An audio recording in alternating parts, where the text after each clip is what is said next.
Hey everyone, Timmy Chuck here, and in this video I'm going to cover off something known as the productivity funnel, which is a system for becoming hyper productive when it comes to managing your day-to-day tasks, working effectively as a team.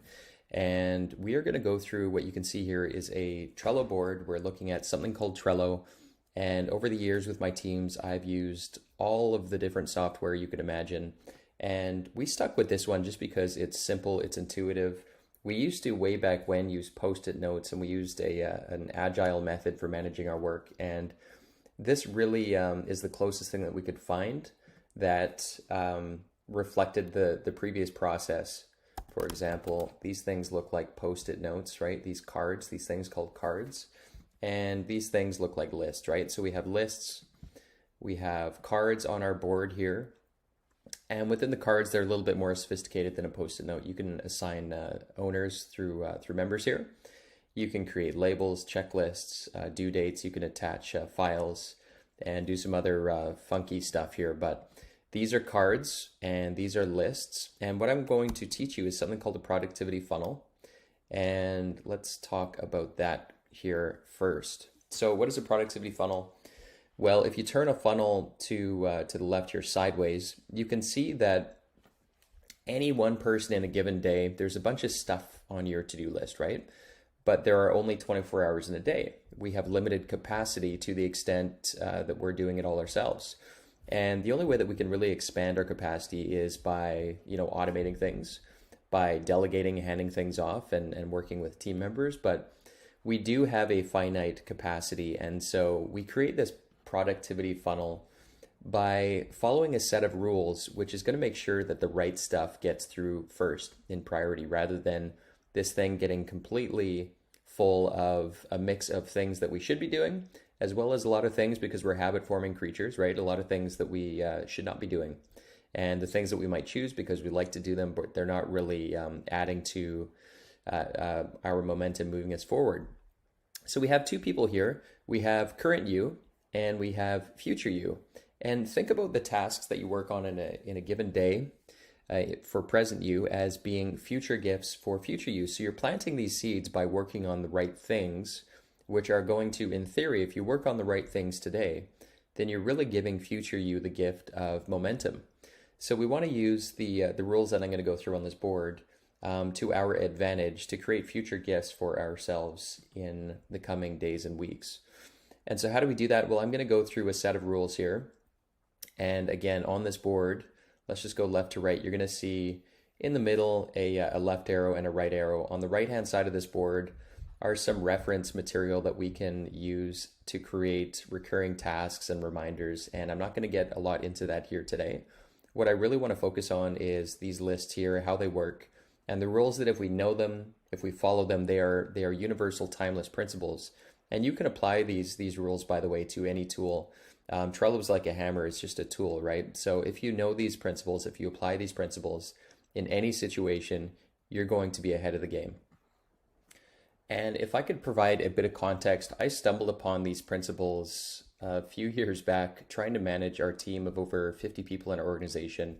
And I was banging my head against the wall because I tried all the different tools, and I started blaming the tools and or myself for why things just weren't working, and all of our team members just seemed to be on a different page and things weren't moving forward. So I turned my attention away from the tools and the software and the shiny objects towards how do effective hyper productive teams work. And it led me to a few studies, this being one of the primary ones, called the New Product Development Game. So it's a white paper study looking at the most productive teams across the world. And they noticed a pattern, essentially. And the traditional method of, if you look at like Gantt charts, where you plan using milestones, they weren't quite as effective or productive as these team members that were using and planning the work a little bit differently. And this is what we're going to be talking about here, where we can eliminate dependencies and kind of compress work and work on the right things at the right time, and acknowledge that we live in a dynamic, fast-paced, changing environment where priorities change, dependencies change, and we have to acknowledge that and adapt. And so that's why it's called agile, which is one of the methodologies I'm going to be teaching you. as well as a few others. But this is kind of the root of where it comes from. So long story short, when we understood and studied the patterns and applied the patterns and the tools being secondary, this is where we noticed some really, really cool things starting to happen. So that's some history. Now let's go through, you can see some lists here, and I want to talk about each of these and add a little bit of definition to them as well. So backlog not ready. Think of this as a conveyor belt going left to right, right? A conveyor belt where you're kind of manufacturing ideas, right? You're turning ideas into reality. So that said, if you look at backlog not ready, ideas start and they're often not fully formed, and we're not sure, do I want to work on this? Is it important? Is it not important? This is your think of it as your sandbox where you're going to be putting things that aren't yet fully formed. And it's okay, you don't need to feel guilty if you don't do any work on them. Now, when you move them to ready, that means that you're clear on what needs to be done, who's doing it, and that you're committed to getting it done. You haven't established when you're going to get it done. You've committed that you want to get it done. You're clear on what it is and who's going to do it. That's backlog ready. This week, what we want to do is pull work in. So rather than pushing a mile-long to-do list on your plate, we want to pull work in as you have capacity. And we're going to talk about why that is. But this week is when you are ready to work on it and you have realistic capacity to get it done this week by Friday. Today, so the list today here is to visually identify your top priorities for the day, what you specifically want to accomplish and get done today. Doing is your work in process, so you're actually moving it forward, and that task is in motion.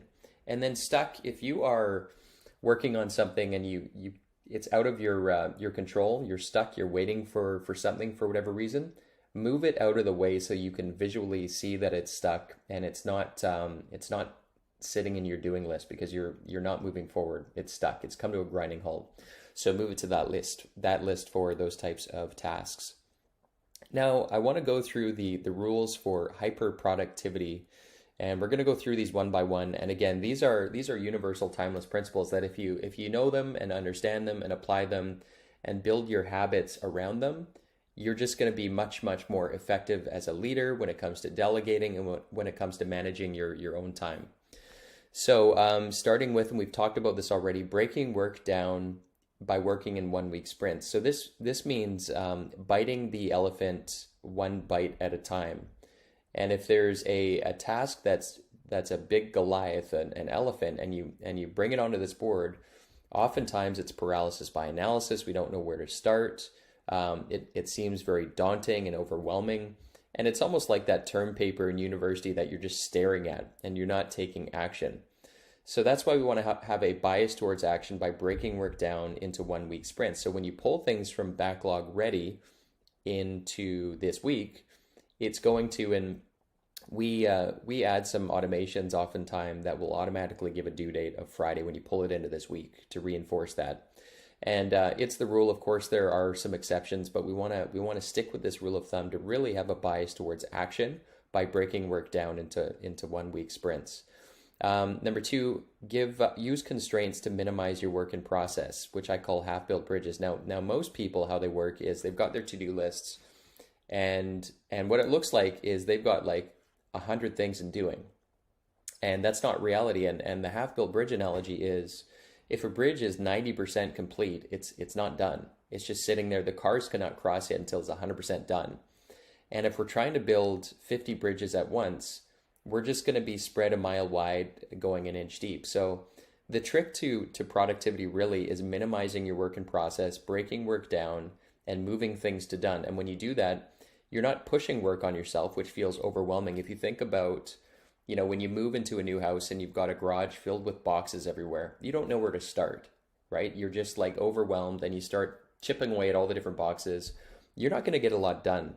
If you pull one of those boxes and prioritize it, so for example, if you're moving, typically we start with the kitchen or the bedroom, right? And so we start with the kitchen, we identify those boxes, pull those out of the garage and move them into the kitchen and complete those boxes, unpack them before moving forward, right? That's what we're doing here. We're pulling work by priority. So minimizing your work in process and creating constraints where there's some rules of thumb where in today, I recommend, we have the 3x3 strategy, which is 3 for the week, 3 for the day. So Each night I will make sure there's 3 cards here, and that's like if I got nothing else done. Yes, I want to get all this stuff done, but if I got nothing else, what would those 3 be? And that's what we put in here. And doing as well, we want to minimize our work in process right here, right? And if we can't take action, get them out of the way, move them to stuck, right? So that you've got eyeballs on them, you're aware that things are stuck, and you can't move forward. This week as well, I like to use a constraint. Usually I'll aim for 5 to 8 cards here. And that's going to, again, you're making some very clear decisions on, if I had to pick out of these 20 things, 5 to 8 for this week, what would they be? And we pull them in here. And so it starts to look like a funnel. If you can imagine, you've got a lot of cards here, and you got 3 here, max, and you're working on 1 or 2 things at a time. It's going to start to look like a funnel here, right? You can see we automated the due on Friday here. So that's what we mean by a sideways funnel. And by the way, when we work in this way and when we use these constraints, there's a funny thing that also happens. When you're forced to limit the things that you work on, the only way that you can improve your output is by improving the quality of those things that you work on. So you should be selecting the things that are the most important, the biggest bang for your buck. And we're creating a situation which I like to call asymmetric ROI, asymmetric return on your investment, which, your investment in terms of your time currency and your money currency. But we want to have, relative to the input, a high output, right? So you put this amount of effort in, you get this amount of result, right? And a lot of people, when they're, spread a mile wide, or they're working on the wrong things, and we're setting up essentially a return on investment where it looks like you're putting in a lot of effort and getting not a lot in return, right? And so we talked about, remember, with this funnel here, how do we increase our capacity? Well, we can delegate and automate as well, right? So these are ways that you can get this type of stuff, $10 per hour activities off your plate by delegating. If you're stuck with a technology situation, I like to focus on finding the who rather than the how. Good example is I ran into an issue just last week, actually, where one of my websites went down, and it was early in the morning, and none of my team was awake yet to help me. And it was a bit of a pain in the butt. I didn't know how to get it set up again. So rather than me trying to go through documents and school myself on web hosting, I went to a site called Fiverr. I went here, and I typed in, I searched for somebody who could help with IT, essentially. I found someone, we hopped on a quick video call. In less than 2 minutes, I shared my screen, he walked me through it, we fixed it.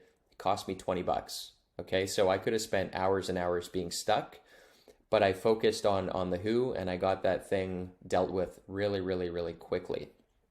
So asymmetric ROI. So working in 1 week sprints, we talked about that. Using constraints, half-built bridges, we talked about that. Now, giving your tasks titles so clear that anyone reading could understand its objective. Now, what do I mean by that? Well, if you're working on a task and it says meet with team, it's not very clear which team, what are you meeting about? And a trick that I like to often use to add a little bit of color to the card so that anybody reading it can understand what is it about, and what does done look like? What's the objective of the card? Meaning that how can we get that card across the bridge? You should be able to understand that by just reading the title of the card. So I would add a little bit of color. So sales team, and then whenever you're stuck on this, add the 2 words so that. When you put in so that, it forces you to add a little bit of purpose and description to it. Meet with the sales team so that we can decide on our team KPIs, right? So we're very clear on, there's a verb, we're meeting with the sales team. If we just put, sales team KPIs, what does that mean? So what do we want to do? We want to meet with the sales team so that, what's the purpose? What's the objective? And you can see that this is what done looks like, right? And if it's just meet with the sales team, what does that mean? What is the definition of done? And then the other piece here, which you'll see further down, is I'll often add in a definition of done so that everybody can look at this list of criteria and be on the same page with what needs to be true in order for this to be done. So those are a couple tricks here. So making the titles as clear as possible so that anybody reading it knows what it's about and the objective of the card to move it to done. And ideally one owner per card. So when we look at a task again, if you add, and by the way, here you can add a member by doing this, or you can open it and add them doing this. There's only one person on the board, but if there were multiple, a lot of people will add multiple people to the card. And this is an easy out for the week to go by and you're meeting and you're wondering what is the status of the card, and you've created a situation where people can say, I thought so-and-so was going to do it. So you should have one quarterback on a card. You might have more than one person working on it, but one owner of that card to make sure it crosses the bridge. So I like to say one set of eyeballs per card as a rule of thumb to eliminate that situation from occurring. Grooming your board at least a few times per week to bring the states back to the current reality. So you're going to notice, like as you set things up, it's kind of like when you organize your garage in the spring. You get everything in place, but then a month goes by and it's chaos again. So we need to maintain it, right? We've built this infrastructure. Now we need to maintain and sustain it. And so to do that, we groom it by, remember we talked about constraints. You can groom it by, if there's like 20 things in this week, move the things that aren't realistic and that you're not going to get them done this week. Move them back to ready. Move them back to this list. And so you groom it to look basically like a funnel again. So you'd be moving the cards here. If you've got a bunch in today, you move them back over here. So you've got 5 to 8, 2 to 3 or 1 to 3, and then 1 to 2 here in doing. And then the things that are stuck, move them here. And that's grooming your board. And then the other thing is you might see tasks on here which are, maybe they're not even relevant anymore. Like it's no longer a priority. Maybe you fixed it already or it's changed. So either get rid of it if it's no longer relevant, or change the title so that it reflects the current reality. You might have written this, 2 weeks ago. Things have changed and you keep looking at it wondering what needs to happen here. So update it to the current reality by changing its title to reflect today. And then use the clarity around the definition of done, which might be the reason people might not know how to move forward, and giving it a clear task using like a trick like so that. And grooming your board a couple times a week. So when you get stuck in manufacturing, I'm going to tell a quick story about something called the andon cord. The andon cord. So in a manufacturing line, when they're building cars, for example, they have a process. Whenever there's a mistake or something goes wrong, they have a cord along the assembly line. It's called the andon cord. And all of the workers are empowered to do it. You can see right here. And when they pull on it, the production line literally stops. And if you can imagine cars, it's like thousands of dollars per minute, probably more than that, depending on the production facility. So pulling it gets the assembly line to stop, and everybody will quickly huddle around to figure out what is wrong so that they can get it fixed and resolved as quickly as possible. So very high stakes situation, as you can imagine. And that's what helps to get it fixed really, really quick. They create that scenario and they triage it and they fix it as quickly as possible. So that is called the andon cord. And when I say in the context of this, when you get stuck, pull the andon cord. If it's out of your hands and you can't fix it, find the who, like the example I gave you where I couldn't fix it. I had to take action immediately and reach out to the person that could help me fix it. So I pulled the andon cord by going to Fiverr, but if you have a supervisor or if you're working with your team, have them let you know that they're stuck, because if you don't see the problem, you can't solve the problem. So we need to make the problem really abundantly clear so that we can attack it and fix it and solve it. Remember, if this is a conveyor belt, when that thing stops, nothing moves forward. So pull the andon cord if you're stuck by finding the who's that can help get you unstuck. So this is a tip for you and for your team whenever things are stuck, right? Think of that conveyor belt coming to a grinding halt.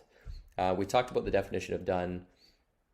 And then when you're delegating or working with your team, oftentimes they'll get stuck as well because they don't have all the resources. So if there's passwords that need to be shared, like we use LastPass, for example, to share passwords with team members, any other resources that they're going to need, that's why the definition of done is quite helpful, so that we're avoiding the ping pong, the back and forth that will occur when there's follow-up questions. So you want to think through in advance. Oftentimes we'll record videos to make it really, really clear what we want done. And so we record a video to get clarity and eliminate a lot of those questions that we know will come up. So get clear on the resources that are going to be needed if you are delegating a card. And screen recording software like this one is really good for even attaching to a card if you're working in a team or delegating tasks. So that wraps up our productivity funnel training here. If you want a copy of this board, just click on more here and create a copy. So copy the board, change the title for yourself, and feel free to use these lists and follow these rules and these principles.